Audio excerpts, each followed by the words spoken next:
The water was cold enough to steal the breath from her lungs, and Maggie Roswell realized with crystalline clarity that she was going to die in this swollen creek if she did not fight harder than she had ever fought for anything in her 22 years of life.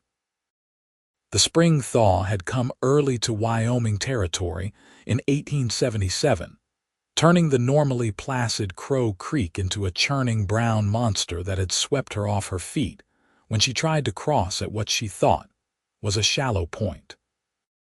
Her horse had balked at the edge, sensing danger where she had seen only opportunity, and now the animal was somewhere on the opposite bank, while she tumbled through water that felt like liquid ice, her heavy skirts dragging her down despite her desperate attempts to keep her head above the surface. She had left Cheyenne 3 days ago with a wagon train heading north, but had turned back alone when word reached them that her father had taken ill. The wagon master had tried to stop her, warned her about traveling alone, about the dangers of the thaw, about 100 things that seemed less important than getting to her father's bedside.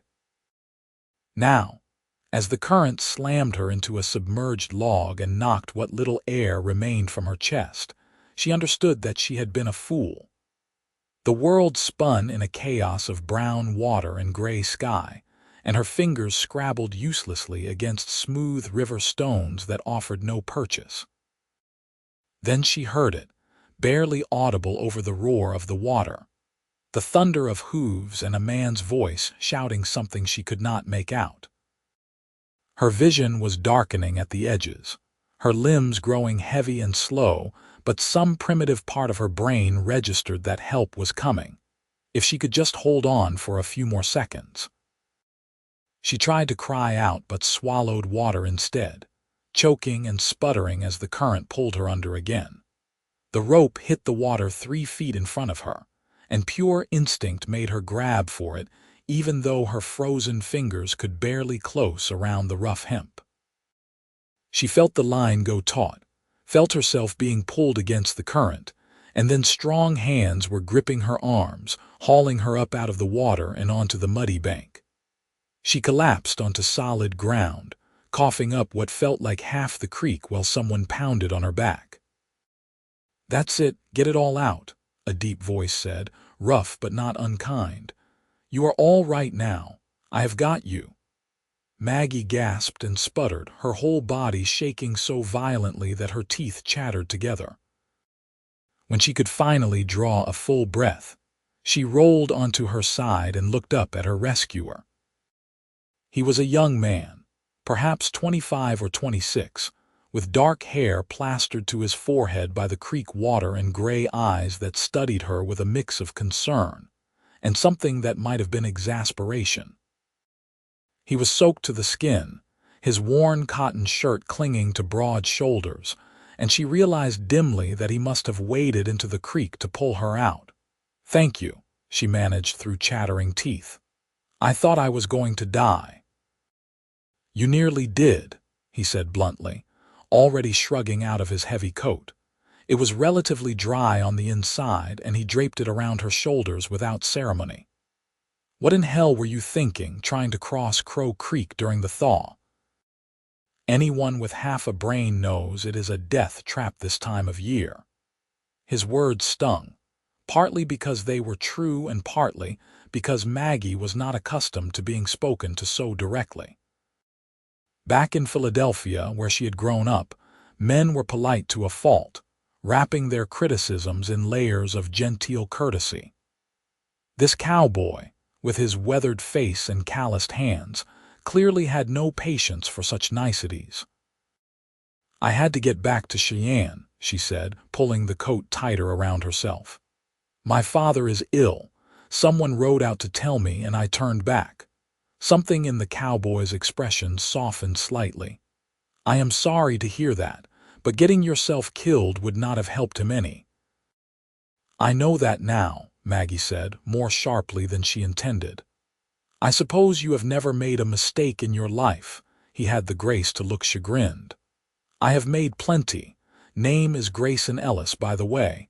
I have got a camp about a mile from here."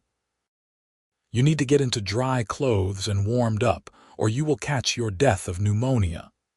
"Maggie Roswell," she replied, accepting the hand he offered to help her to her feet. Her legs felt like water and she swayed dangerously. Grayson caught her elbow, steadying her. "Easy now." "How long were you in the water?" "I do not know. It felt like forever, but it was probably only a few minutes." He nodded, his expression grave. "Long enough. Can you ride?" "I lost my horse when I fell in." "She is over there, cropping grass like nothing happened." Grayson gestured to where Maggie's bay mare stood calmly grazing about 50 yards downstream. "Horses have more sense than people sometimes." Maggie wanted to argue but could not muster the energy. She let Grayson whistle for his own horse, a rangy buckskin gelding, and then boost her into the saddle before swinging up behind her. The warmth of his body against her back was shockingly welcome, and she found herself leaning into him as he guided the horse toward her mare. He caught the trailing reins with practiced ease, and then they were moving through the spring grass toward his camp. True to his camp was simple but well organized. A small fire burning in a ring of stones, a coffee pot sitting on a flat rock at the edge of the flames, and his bedroll laid out under the spreading branches of a cottonwood tree. A pack mule stood hobbled nearby, and Maggie could see supplies lashed to a crude frame saddle. "I've got a spare shirt and some pants that will be too big on you, but at least they are dry," Grayson said, dismounting and then helping her down. Her legs nearly buckled again, and he kept a hand on her arm until he was sure she was steady. "There is a stand of bushes over there where you can change. I will not look." Maggie's cheeks burned, but she was too cold and miserable to protest. She took the clothes he pulled from his pack and stumbled toward the bushes, her sodden skirts leaving a trail of water in the grass. Stripping off the wet layers was a struggle. Her fingers were still clumsy with cold, and the buttons seemed to conspire against her. When she finally emerged wearing Grayson's oversized shirt and pants, both rolled up at the wrists and ankles, she felt ridiculous but infinitely better. Grayson had been true to his word and had kept his back turned, tending to the fire instead. When he heard her approach, he glanced over his shoulder and something flickered in his eyes, gone too quickly for her to identify. "Better. Much, thank you." He poured coffee into a battered tin cup and handed it to her. "Sit close to the fire. We need to get your core temperature back up." Maggie obeyed, sinking down onto a flat rock near the flames and wrapping her hands around the cup. The coffee was strong enough to strip paint, but the heat was glorious. She sipped carefully, feeling warmth begin to seep back into her frozen limbs. Grayson settled across the fire from her, his own cup cradled in his hands. Now that the immediate crisis was over, Maggie had time to study him more carefully. He had the lean, weathered look of a man who spent his life outdoors, with fine lines at the corners of his eyes and a scar that cut through his left eyebrow. His hands were strong and scarred, the hands of someone who worked with rope and leather and probably broke his own horses. There was a quiet competence about him that she found oddly reassuring. "So what is a Philadelphia girl doing in Wyoming territory?" he asked, startling her. "How did you know I was from Philadelphia?" A ghost of a smile touched his mouth. "You talk like you have got a mouthful of marbles, and you are trying not to spit them out. East Coast educated, if I am not mistaken." "My father runs a general store in Cheyenne," Maggie said, stung by his assessment even though it was not entirely inaccurate. "He moved out here 5 years ago, and I joined him 2 years later after finishing school." "That must have been quite an adjustment." "It was." Maggie stared into her coffee, remembering those first bewildering months in Cheyenne. The dust, the noise, the rough manners, the casual violence that seemed to lurk just beneath the surface of daily life. but I have come to love it in my own way. There is a freedom here that does not exist back east, freedom to drown in swollen creeks." She shot him a look, but there was no real malice in his tone. "What about you? Were you born out here?" "Texas, originally. Came up the trail with a cattle drive 6 years ago and decided I liked Wyoming better. Been working ranches around here ever since." "Which ranch?" "Whichever one is hiring at the moment. I am not much for staying in one place." He refilled her cup before she could protest. "How far were you from Cheyenne when you turned back?"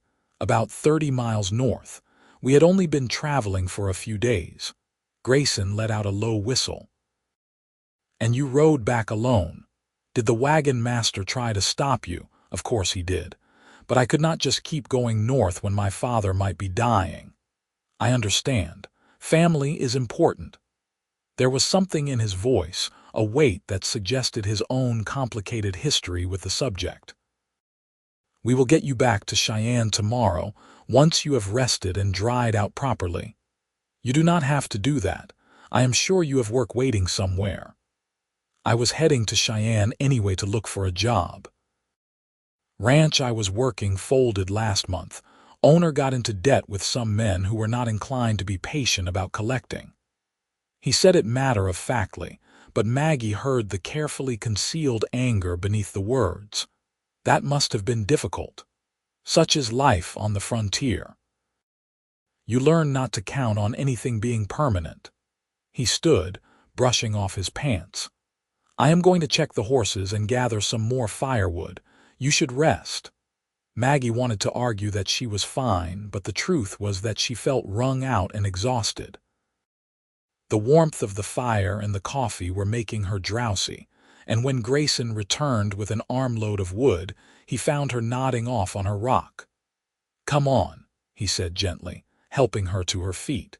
"You can use my bedroll. I will keep the fire going and sleep sitting up." "I cannot take your bed. You nearly drowned today. I think you have earned it." His tone brooked no argument, and Maggie was too tired to fight. She let him guide her to the bedroll, which smelled of wood smoke and leather and something indefinably masculine. She was asleep before he had even settled back by the fire. She woke once in the night, disoriented and confused, her heart pounding with the phantom memory of cold water closing over her head. A shadow moved in the darkness, and then Grayson was there, his voice low and soothing. "Easy now. You are safe, just a bad dream." "I could not breathe," she whispered, hating how small her voice sounded. "The water was everywhere." "I know. But you are on dry land now and I am right here. Nothing is going to hurt you." His presence was steadying, solid in a way that made the nightmare recede. She lay back down, and this time when she closed her eyes, she slept deeply and without dreams. Morning came with birdsong and the smell of coffee. Maggie opened her eyes to find the sun already well above the horizon and Grayson crouched by the fire, frying something in a battered skillet. Her clothes were draped over nearby bushes, dry now, if somewhat wrinkled. "Morning," he said when he noticed she was awake. "I've got bacon and some hardtack. Not much, but it will get us to Cheyenne." Maggie sat up, running a hand through her tangled hair. "I must look a fright." "You look like someone who survived drowning. I would call that a win." He handed her a tin plate with several strips of bacon and a piece of softened hardtack. "Eat up. We have got about 20 miles to cover." The food was simple but good, and Maggie ate ravenously, surprised by her own hunger. As she ate, she watched Grayson break camp with efficient, practiced movements. There was something mesmerizing about the way he worked, wasting no motion, each action flowing naturally into the next. This was a man who had lived rough for years, she realized, someone who knew how to survive with minimal supplies and no comforts. "Can I help?" she asked, setting her empty plate aside. "You can change back into your own clothes if you are ready. We should get moving soon." Her dress was stiff in places but blessedly dry, and Maggie was grateful to be back in her own things, even if they were somewhat worse for wear. When she emerged from the bushes, Grayson had finished packing and was checking the cinches on both horses. "Ready?" he asked. "As I will ever be." The ride to Cheyenne was long but uneventful. They followed the creek for a while, staying well back from its swollen banks before striking out across the rolling grassland. The morning was clear and cool, and as the sun climbed higher, Maggie felt her spirits lifting. She was alive, she was heading home, and she had this taciturn cowboy to thank for both facts. They rode in companionable silence for the most part, though occasionally Grayson would point out a landmark or share some bit of knowledge about the country they were passing through. Maggie found herself watching him as much as she watched the landscape, noticing the easy way he sat in the saddle, the gentle hands on the reins, the alertness in his eyes that suggested he was constantly assessing their surroundings for potential dangers. It was mid-afternoon when they finally saw Cheyenne in the distance, the town sprawling across the prairie like a haphazard collection of matchboxes. Maggie felt a rush of relief so intense it was almost painful. Home. She was almost home. "Which way to your father's store?" Grayson asked as they entered the outskirts of town. "Central Avenue, near the railway depot." He nodded and guided them through the dusty streets, drawing more than a few curious glances from passers-by who no doubt wondered about the bedraggled woman and her cowboy companion. Maggie ignored them, her eyes fixed on the familiar false front of Roswell's general store. Her father was behind the counter when they walked in, and the look of shock on his face was almost comical. "Maggie, good Lord, girl, what happened to you?" "It is a long story, Papa," she said, crossing the store in 3 quick strides to embrace him. He looked thinner than she remembered, and there were dark circles under his eyes, but he was alive and on his feet. "They told me you were ill." "I had a fever, but it broke 3 days ago," Thomas Roswell said, holding her at arm's length to study her face. "I am fine now, but you look like you have been through the wars." "And who is this?" "Grayson Ellis," Grayson said, stepping forward to shake Thomas's hand. "I found your daughter trying to drown herself in Crow Creek yesterday. Figured she might want some help getting home." "Crow Creek? During the thaw?" Thomas's face went pale. "Maggie, you could have been killed." "I know, Papa. Believe me, I know. If Mr. Ellis had not come along when he did, I would not be standing here." Thomas turned to Grayson, his expression grave. "Then I owe you a debt I can never repay. My daughter is all I have in this world. Name your price for whatever you need. Supplies, gear, anything in this store is yours." "That is not necessary, sir. Anyone would have done the same." "Maybe, but you are the one who did it. I insist." Thomas's voice was firm, and Maggie recognized the tone that brooked no argument. "And you will join us for dinner tonight. I want to hear the whole story." Grayson looked like he wanted to refuse, but something in Thomas's face must have convinced him. "All right, thank you. Good. Come by the house at 6. Maggie will show you the way." Thomas turned back to his daughter. "You, young lady, need to go home and get properly cleaned up. And then you are going to tell me what in heaven's name possessed you to ride back here alone."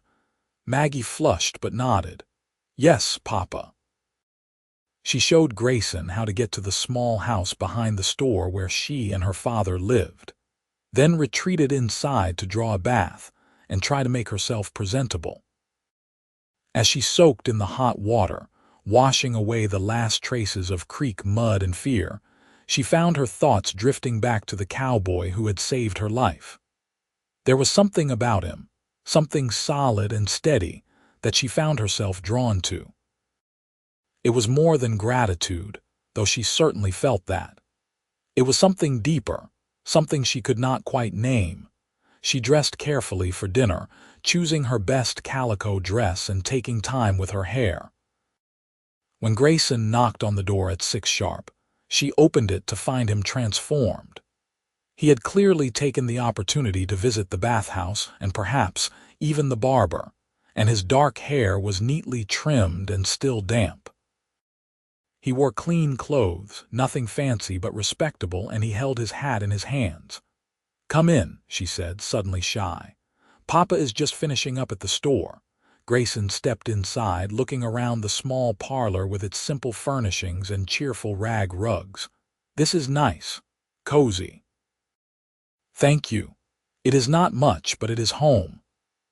Thomas arrived a few minutes later, and they sat down to a dinner of roast chicken, potatoes, and greens that Maggie had hastily thrown together.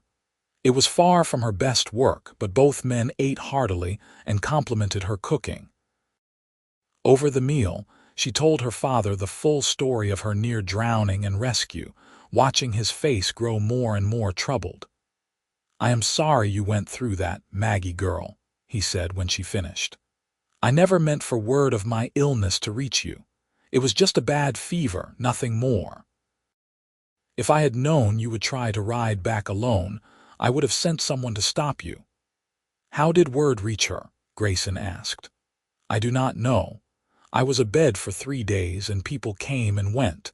Someone must have mentioned it to a rider heading north."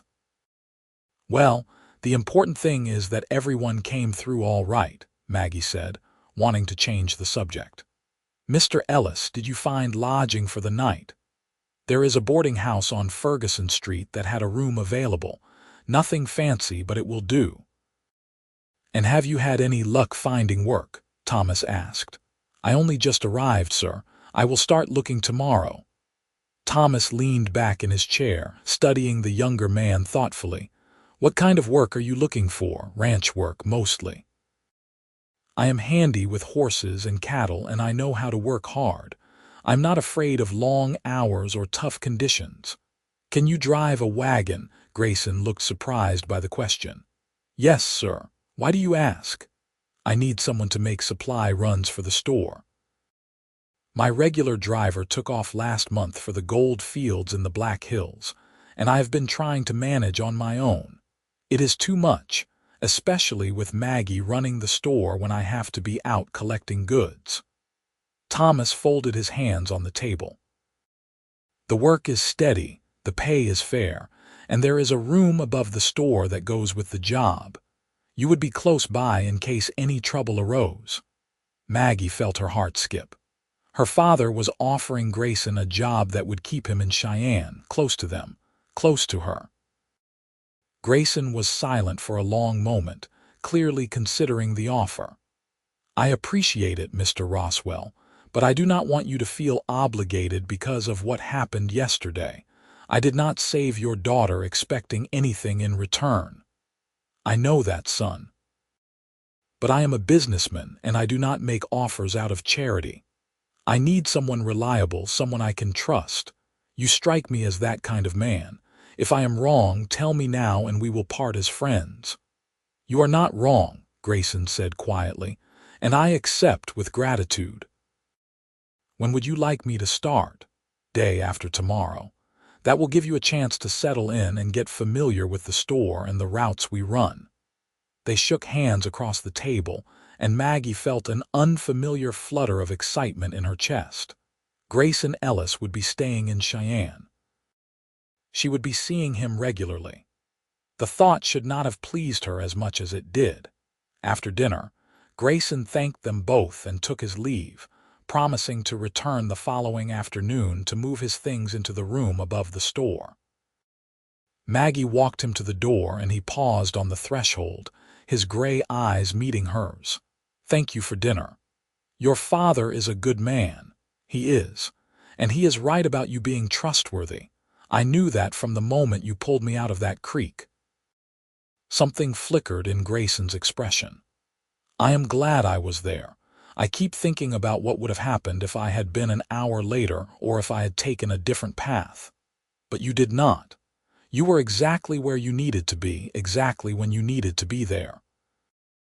Maybe that means something. Maybe it does." He settled his hat on his head, then tipped it to her in an oddly formal gesture. "Good night, Maggie. Good night, Grayson." She watched him walk away into the gathering dusk, then closed the door and leaned against it, her mind whirling. Her father looked up from where he was clearing the table. "You like him," he said. "It was not a question." "I barely know him, Papa, but you like him," Maggie sighed. There was no point in lying to her father. "Yes, I like him," Thomas smiled, but there was a touch of sadness in it. "I thought as much. Just be careful, Maggie girl. Cowboys are not known for staying in one place long, even good ones." "I know," Maggie said, but she could not quite suppress the hope that rose in her chest. Maybe Grayson would be different. Maybe he would find a reason to stay. The next day passed in a blur of activity. Maggie helped her father at the store, taking inventory and serving customers, while her mind kept drifting to the cowboy who had saved her life. She found herself watching the door, half hoping he would stop by early, but he did not appear until late afternoon, leading his horse and pack mule down the street. "I hope I am not early," he said when Maggie came out to greet him. "Not at all. Papa is expecting you. The room is up those stairs." She pointed to the exterior staircase that led to the rooms above the store. Thomas emerged from the store, wiping his hands on his apron. "Grayson, good to see you. Let me show you the room and we can go over what I will need you to do." Maggie watched them climb the stairs together, then reluctantly returned to the store. She had work to do, after all, and she could not spend all day mooning over a man she barely knew. But it was hard to concentrate on inventory when she knew he was just overhead, settling into the room that would be his home. He came down an hour later, and Thomas immediately put him to work learning the layout of the store and the locations of their various suppliers. Grayson absorbed information like a sponge, asking intelligent questions and taking mental notes. Maggie found herself impressed by how quickly he adapted to this new environment.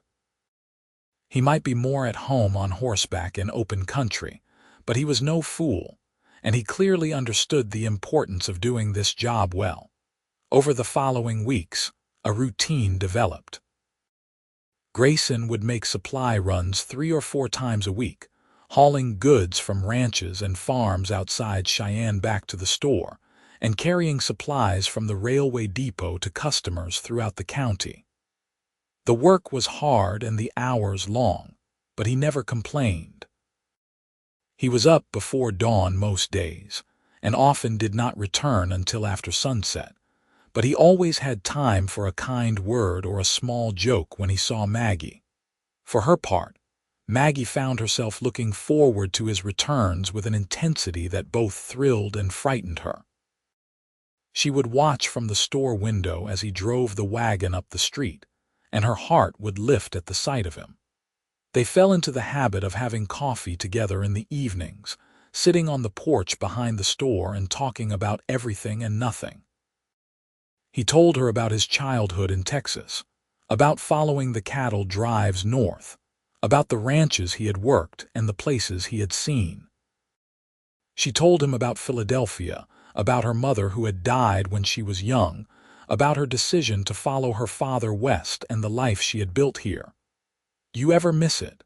he asked one evening as they watched the sun set over the prairie. "The city, I mean." "All the culture and refinement."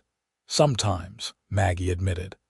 "I miss the theaters and the concerts, the libraries and the bookshops, but I do not miss the stuffiness, the endless rules about what a proper young lady should and should not do. Out here I can breathe." "I know what you mean." "I have never been to a big eastern city, but I have been to Dallas and Kansas City. Always felt like the buildings were crowding in on me, like there was not enough air." "Exactly." She smiled at him, pleased that he understood. "You need space, room to move and think, and make your own mistakes without everyone gossiping about it for weeks. Although people in Cheyenne gossip plenty, true enough, but it feels different somehow, less judgmental maybe." They sat in comfortable silence for a while, sipping their coffee and watching the colors bleed across the sky. Maggie was acutely aware of his presence beside her, of the warmth of his body and the sound of his breathing. She wanted to reach out and touch his hand, but something held her back. Fear of rejection, perhaps, or of moving too fast and scaring him away. "Maggie," he said suddenly, his voice low and serious, "I need to tell you something." Her heart stuttered. "All right." "I have been in Cheyenne for 6 weeks now, and it is the longest I have stayed in one place since I left Texas. Part of that is the job, which I am grateful for, but a bigger part is you." He turned to look at her, his gray eyes intense in the fading light. "I think about you all the time. When I am on the road, I find myself hurrying back just so I can see your face. When I am here, I make excuses to come by the store just to hear your voice. I know I should probably keep my mouth shut, that I am just a saddle tramp with no prospects beyond driving your father's wagon, but I have to say something before I lose my nerve." Maggie's breath caught. "What are you saying, Grayson?" "I am saying I am falling in love with you, and I do not know what to do about it." For a moment she could not speak, could not move, could barely breathe. Then joy, pure and bright, flooded through her. "You are not just a saddle tramp. You are the man who saved my life. You are the man who makes me laugh, who listens when I talk, who understands me in a way no one else ever has. And you do not need to lose your nerve, because I am falling in love with you too." His face transformed, hope and wonder chasing away the uncertainty. "You are? Yes, you fool. Why do you think I have been spending every evening out here with you? It certainly is not for the quality of the coffee." He laughed, a sound of pure relief, and then suddenly they were in each other's arms, holding on like drowning people. Maggie buried her face in his shoulder, breathing in the scent of leather and soap and something essentially him. She felt his lips press against her hair, gentle and reverent. "I was so afraid you would say no," he murmured, "that you would think I was not good enough for you. Not good enough. Grayson, you are the best man I have ever known." He pulled back just enough to look into her eyes, and what she saw there made her dizzy. "Can I kiss you? I wish you would." His lips were warm and firm against hers, the kiss starting gentle but deepening as they both gave in to the feelings they had been holding back for weeks. Maggie's hands fisted in his shirt, pulling him closer, and she felt his arms tighten around her waist. When they finally broke apart, both breathing hard, she rested her forehead against his. "That was worth waiting for," she whispered.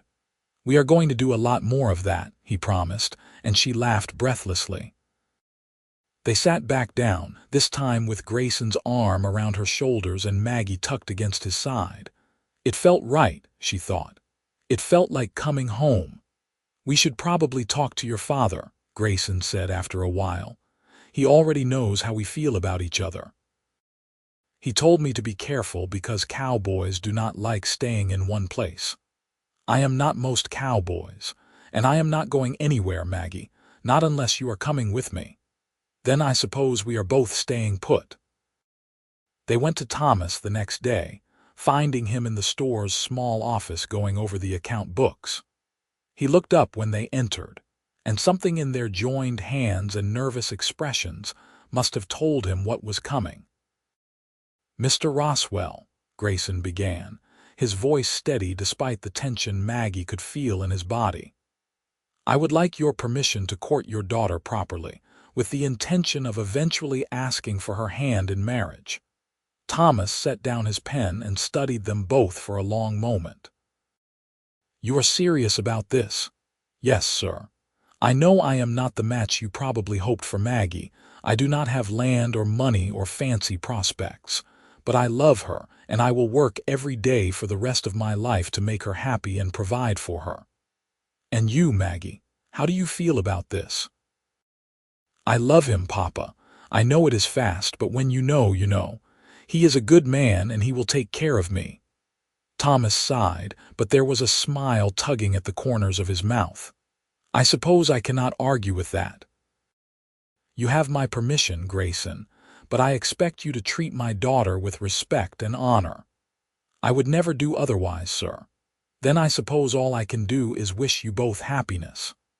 Thomas stood and shook Grayson's hand, then pulled Maggie into a hug. "Your mother would have liked him," he murmured in her ear. "She always did prefer the honest, hard-working types." The next few months were some of the happiest of Maggie's life. Grayson courted her properly, walking her to church socials and town gatherings, bringing her small gifts from his supply runs, spending every evening he could spare in her company. The people of Cheyenne quickly accepted them as a couple, and if there was any gossip about the speed of their courtship, it was mostly good-natured. In July, on a warm evening with the smell of prairie grass thick in the air, Grayson proposed. They were sitting by Crow Creek, well upstream from where Maggie had nearly drowned, watching the water flow peacefully between its banks. The spring thaw was long past, and the creek was back to its normal placid self. "You remember the first time I saw you?" Grayson asked, turning to face her. "When I was drowning and looking my absolute worst. How could I forget? I remember thinking, even then, that you were beautiful. And brave, the way you held onto that rope even though you could barely move your fingers. I think I started falling for you right there in that freezing water. I thought you were annoyed with me for being so foolish.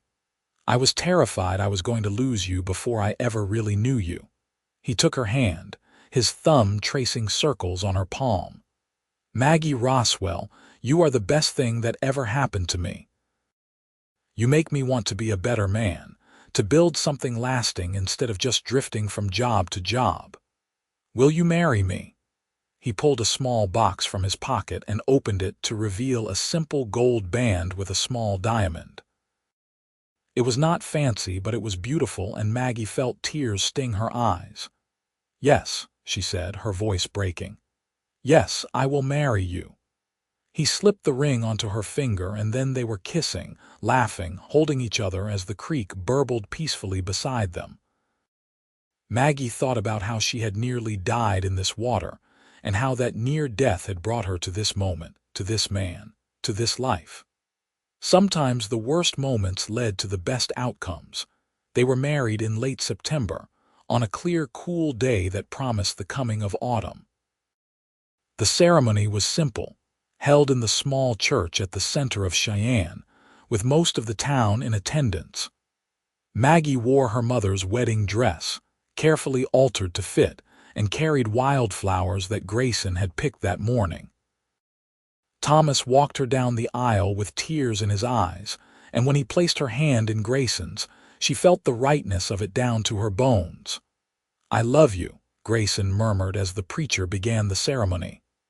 "I love you too," she whispered back.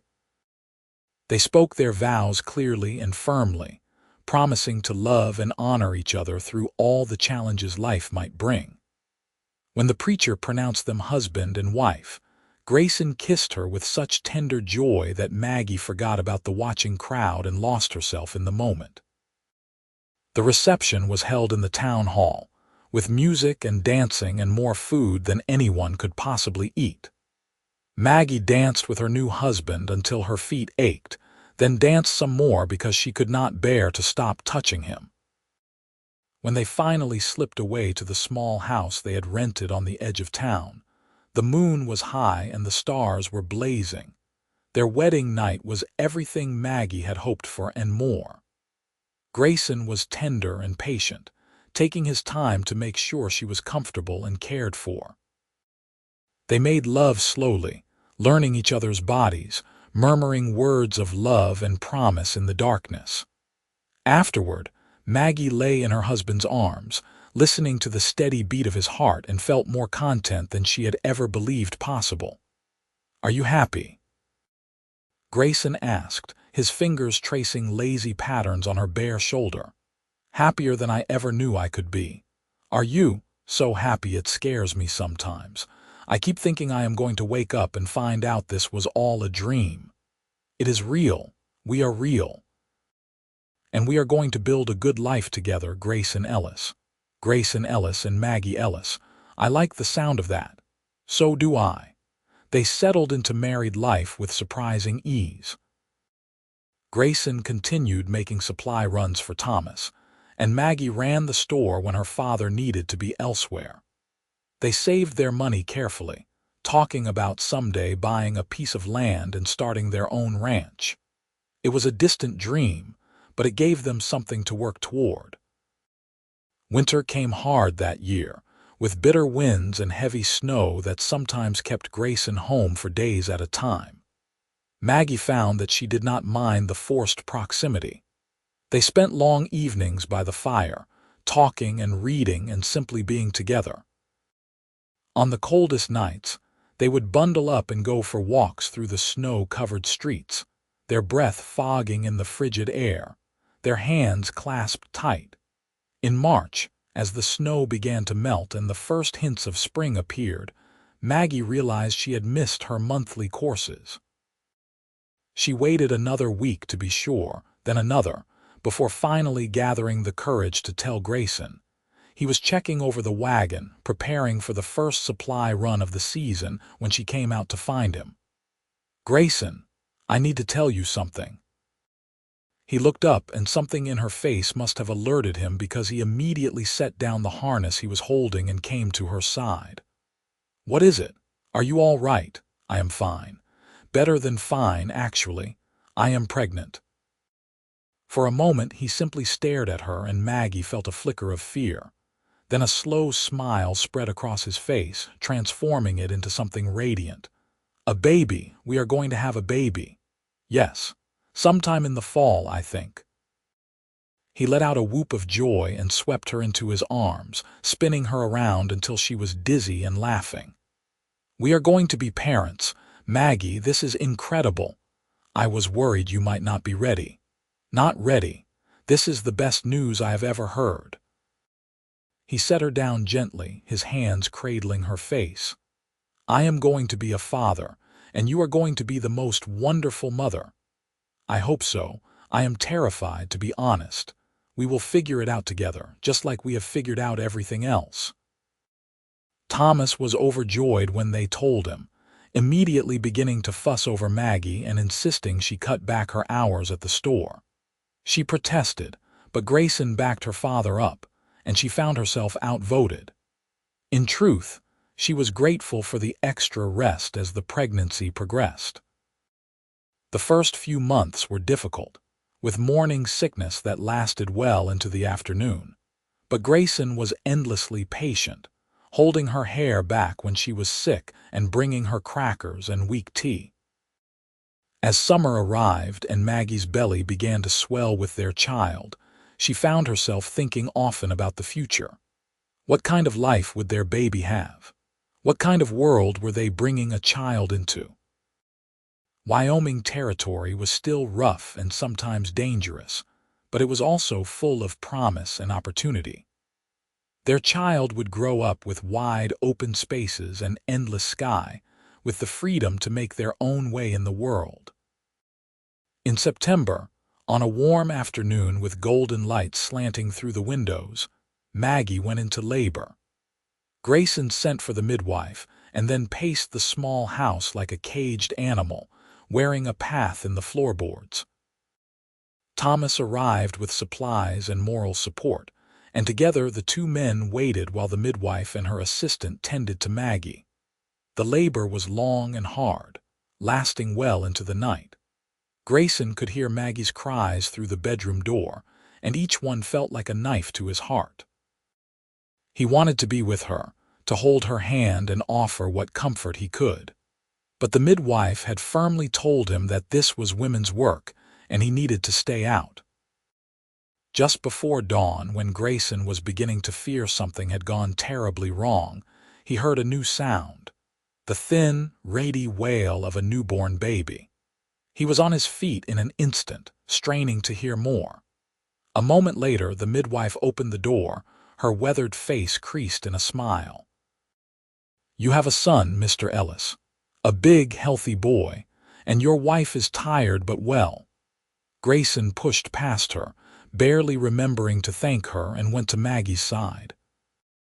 She lay propped up on pillows, her hair damp with sweat and her face pale with exhaustion, but she had never looked more beautiful to him. In her arms, wrapped in a soft blanket, was their son. "Come meet your boy," she said softly, and Grayson knelt beside the bed, his eyes fixed on the tiny face visible above the blanket. The baby had a shock of dark hair and eyes that were still the unfocused blue of newborns. His little fists waved in the air, and as Grayson watched, he yawned, revealing pink gums and a tiny tongue. "He is perfect," Grayson whispered, reaching out to touch one impossibly small hand. The baby's fingers immediately curled around his, gripping with surprising strength. "Maggie, he is absolutely perfect. I was thinking we could name him Grant after my father's father, Grant Ellis." "Grant Ellis," Grayson repeated, testing the sound of it. "I like it. It is a strong name. Do you want to hold him?" Grayson had never been more terrified in his life, but he carefully took the baby from Maggie's arms, cradling the small, warm weight against his chest. Grant made a small, snuffling sound and settled, apparently content in his father's arms. "Hello, Grant," Grayson murmured. "I am your papa. And I promise you, I am going to do everything in my power to give you a good life. You are never going to doubt that you are loved." Maggie's eyes filled with tears. "You are going to be a wonderful father. We are going to be wonderful parents," he corrected, leaning over to kiss her forehead. "Thank you for this gift, Maggie. Thank you for him, for you, for all of it." The next few weeks were a blur of sleepless nights and endless feedings, but Grayson had never been happier. He reduced his supply runs to only the most essential trips, unwilling to be away from Maggie and Grant for longer than necessary. Thomas hired a young man to help with some of the longer runs, insisting that Grayson needed to be home with his family. Grant was a good baby, or so everyone told them. He cried when he was hungry or wet, but was otherwise content to sleep or stare at the world with wide, wondering eyes. Grayson loved to hold him, marveling at the tiny perfection of his son's features, the softness of his skin, the complete trust in his eyes. As the months passed and Grant grew, Grayson and Maggie fell into the rhythms of parenthood. They took turns walking him when he was fussy, sang him lullabies, celebrated his first smile, his first laugh, his first attempts to roll over. Life was not always easy. There were nights when they were both exhausted, mornings when the baby's crying made them want to weep themselves, but through it all they had each other.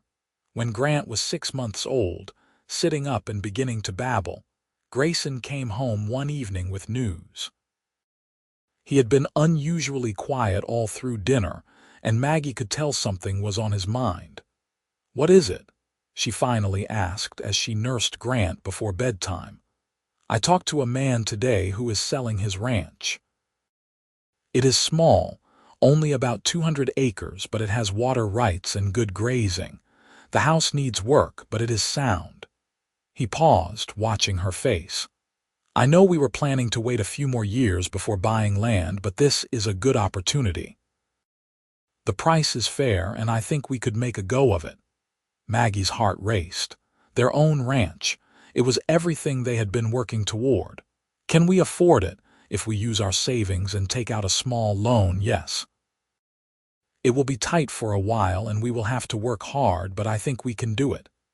He moved closer, kneeling beside her chair. "But only if you want to. I will not make this decision without you." "I want to," Maggie said without hesitation. "I want us to have our own place, to build something that will belong to Grant and any other children we might have. I want that life with you, Grayson." His face lit up. "Then we will do it. I will talk to the bank tomorrow and draw up the paperwork." Thomas was supportive when they told him their plans, though Maggie could see the sadness beneath his smile. "I will miss having you so close," he admitted, "but I am proud of you both. You are building the kind of life your mother and I always dreamed of, Maggie. We will visit often, Papa." and you can come out to the ranch whenever you want. I will hold you to that." The process of buying the ranch took several weeks, but by late spring, the deed was in Grayson's name and they were moving their belongings to their new home. The house was small, just 3 rooms, but it was theirs. Maggie threw herself into making it comfortable, sewing curtains and cushions, arranging their few pieces of furniture to best advantage, planting a kitchen garden behind the house. Grayson spent long days working the land, repairing fences and outbuildings, starting a small herd with cattle he bought at bargain prices from a rancher who was moving north. It was back-breaking work, but he thrived on it. This was his land, his home, his future. Every fence post he drove, every board he nailed, was an investment in the life he was building for his family. Grant grew and flourished in the open air of the ranch. By his first birthday, he was walking, stumbling around on chubby legs and getting into everything.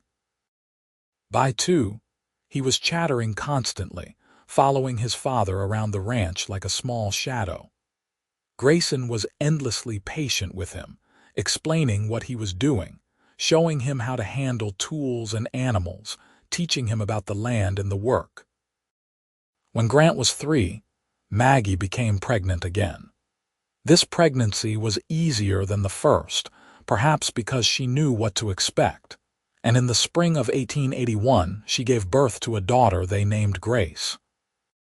She had Maggie's red hair and Grayson's gray eyes, and from the moment she entered the world, she was loved with a fierce intensity that sometimes took Maggie's breath away.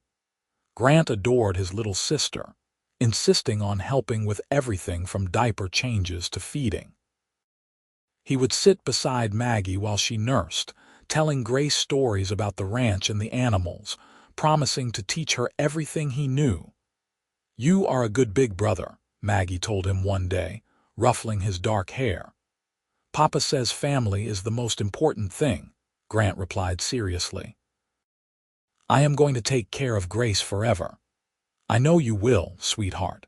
The ranch prospered slowly but steadily over the years.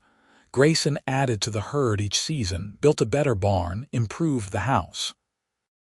They had tough years, times when drought or harsh winters threatened everything they had built, but they weathered each challenge together, their love and determination carrying them through. When Grant was 8 and Grace 5, Maggie became pregnant for a 3rd time. This baby, another boy they named Gabriel, was born in the summer of 1886. He was a happy, easy child who seemed content to observe the world from his mother's arms or his father's back. Life settled into a comfortable rhythm. The children grew, the ranch expanded, and Grayson and Maggie's love deepened with each passing year. There were hard times, of course, moments of worry and fear and frustration, but there were far more moments of joy and laughter and profound contentment. They would sometimes sit together on the porch in the evenings after the children were asleep, watching the sun set over the land they had built together. And Maggie would think back to that day she nearly drowned in Crow Creek. If someone had told her then that her near death would lead to this life, to this family, to this bone-deep happiness, she would not have believed them. But here she was, living proof that sometimes the worst moments could lead to the most beautiful outcomes. "What are you thinking about?" Grayson asked one evening, his arm around her shoulders as they rocked gently in the swing he had built. "About how lucky I am. About how a few minutes either way and I would have drowned, and none of this would exist. I think about that too sometimes. It scares me, how easily I could have missed you, how different everything would be. But you did not miss me. You were exactly where you needed to be. I was looking for work and wandering aimlessly. I did not know I was looking for you, but I was." Maggie leaned her head against his shoulder, breathing in the familiar scent of him. "I love you, Grayson Ellis. I have loved you from the moment you pulled me out of that water. I love you too, Maggie Ellis, and I will keep loving you until the day I die and probably beyond." They sat in comfortable silence as the stars began to appear, one by one, in the darkening sky. From inside the house, they could hear Grace singing a lullaby to her younger brother, and Grant's deeper voice reading aloud from a book. These were the sounds of their life, the music of their family, and Maggie felt her heart swell with gratitude. Thomas passed away peacefully in his sleep when Grant was 12, and though Maggie grieved for her father, she was grateful he had lived to see his grandchildren grow and know that she was happy. They buried him in Cheyenne's cemetery, and Grayson held her as she wept over the grave of the man who had given them both so much. "He loved you so much," Grayson murmured, "and he was proud of what we built together. I know. I just wish he could have had more time." "He had a good life, Maggie, and he knew he was leaving you in good hands." Life went on, as it always does. The children grew into capable young people who loved the ranch as much as their parents did. Grant showed a natural aptitude for ranching and talked about expanding their operations. Grace was quieter but no less determined, with a gift for managing finances and planning for the future. Gabriel, the baby, had his father's easy way with horses and his mother's quick mind. On a spring morning in 1897, 20 years after Grayson had pulled Maggie from Crow Creek, they stood together on a hill overlooking their ranch. The house had been expanded and improved over the years. The barn was large and well-maintained.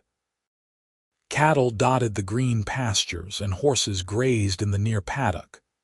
Their 3 children, now young adults, were down at the barns, working together on some project or another. "You ever regret it?" Maggie asked, her hand in Grayson's. "The wandering life you gave up when you stayed in Cheyenne." Grayson turned to look at her, and the love in his gray eyes was as strong as it had been that first day. "Not for a single second. Everything I ever wanted, everything I did not even know I needed, is right here. You gave me a home, Maggie. You gave me a family. You gave me a reason to stay. You gave me all of that, too. You saved my life in more ways than one. We saved each other." She smiled, thinking about the girl who had tried to cross a swollen creek alone, desperate to reach her father. She had been so young, so reckless, so certain she could handle anything. The woman she had become, standing here beside the man she loved on the land they had built together, knew better. She knew that some things were impossible to handle alone, that asking for help was not weakness but wisdom, that love was the strongest force in the world. "I would do it all again," she said. "Every moment, every challenge, every joy. I would choose this life with you over and over." "So would I." Grayson pulled her close, and they stood together on the hill, watching the sun climb higher into the endless Wyoming sky, surrounded by the life they had built from nothing but love and determination, and a chance meeting by a swollen creek. Grant married at 22, bringing home a strong, capable young woman named Sarah who fit into the family as if she had always been there. They built a house on the far edge of the ranch property and began raising their own family. Grace surprised everyone by marrying the new banker in Cheyenne, a serious young man with a head for business who respected her intelligence and independence. Gabriel, at 19, was courting the daughter of a neighboring rancher, and Grayson and Maggie suspected an engagement was not far off. They became grandparents when Grant and Sarah had their first child, a girl they named Margaret after Maggie. Holding that tiny baby in her arms, Maggie felt the circle complete. This was what it had all been for, this continuation of love and family into the next generation. "You are crying," Grayson said softly, watching her rock their granddaughter. "Happy tears. I am just thinking about how far we have come, how that frightened girl drowning in a creek became this woman, this grandmother. You were always this woman. I just got lucky enough to be there when you needed me. We both got lucky." She looked up at him, this man who had given her everything. His hair was graying now, and there were deep lines around his eyes, but he was still the cowboy who had ridden in to save her. "Thank you for pulling me to shore, Grayson, in every way that matters. Thank you for being worth saving, for being worth staying for making every single day of the last 20 years the best of my life." They kissed gently while their granddaughter slept between them, and outside the window, the Wyoming wind whispered through the grass, carrying with it the promise of all the years yet to come. Years of love and laughter, of children and grandchildren, of hard work and sweet rest, of a life built on the foundation of that single moment when a drowning woman caught a rope thrown by a passing cowboy, and two souls found each other in the wilderness. The ranch continued to prosper under the combined efforts of the family. Grant proved to be an excellent rancher, with ideas for improving their operations that Grayson was happy to implement. Grace's financial acumen kept them solvent even in lean years. Gabriel's skill with horses led to a side business breeding and training stock for other ranchers, adding another stream of income to support the growing family. Maggie found joy in her role as matriarch, cooking for the extended family when they gathered on Sundays, teaching her grandchildren to read and write, passing on the stories of how the ranch came to be. The story of her rescue became a family legend, told and retold until even the youngest grandchild knew about the day Grandma nearly drowned and Grandpa saved her. "Tell it again," little Margaret would beg, climbing into Maggie's lap. "Again. You must have heard it 100 times." "But I like it. It is my favorite story." So Maggie would tell it again, watching her husband's face soften with memory as she described the cold water, the fear, the strong hands that pulled her to safety. And always, she would end the same way. "And that is how I met your grandfather, who became the love of my life and gave me all of this. So sometimes the scariest moments lead to the most beautiful outcomes." On their 25th wedding anniversary, Grayson surprised Maggie with a trip back to Crow Creek.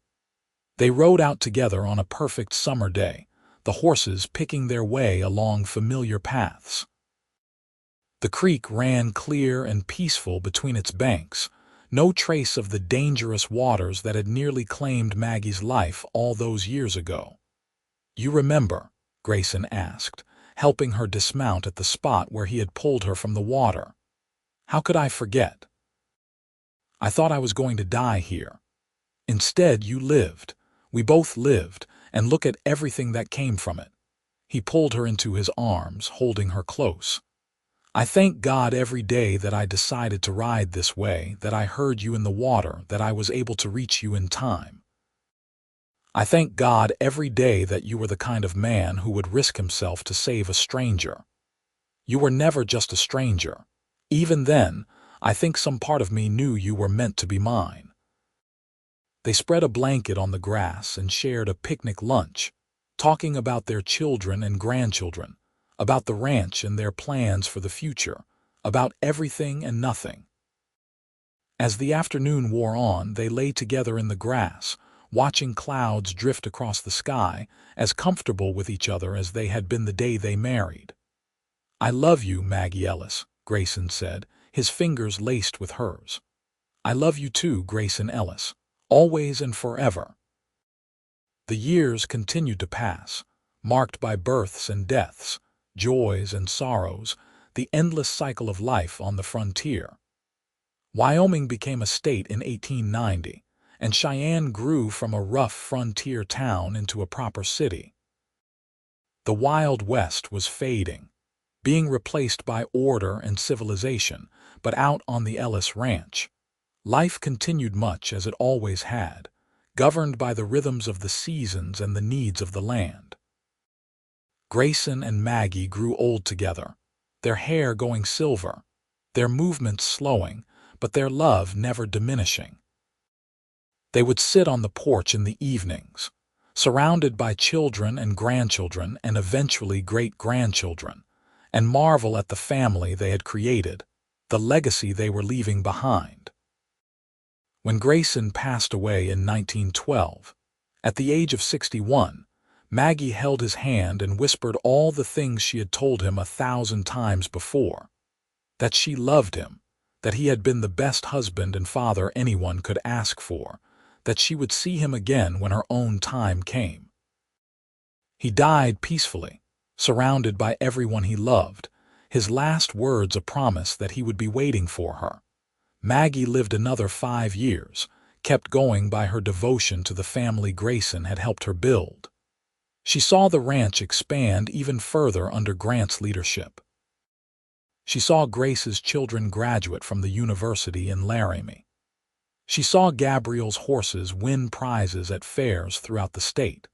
And every day, she missed the cowboy who had saved her life and taught her what love really meant. When her own time came, on a warm spring evening in 1917, surrounded by 3 generations of Ellis descendants, Maggie's last thoughts were of that day by Crow Creek. She could almost feel the cold water, hear the thunder of hooves, see those gray eyes looking down at her with concern. She could feel strong hands pulling her to shore, pulling her toward a future she could never have imagined. "Thank you," she whispered with her last breath, speaking to the husband who had gone before her, to the life they had built together, to the love that had sustained her for 40 years.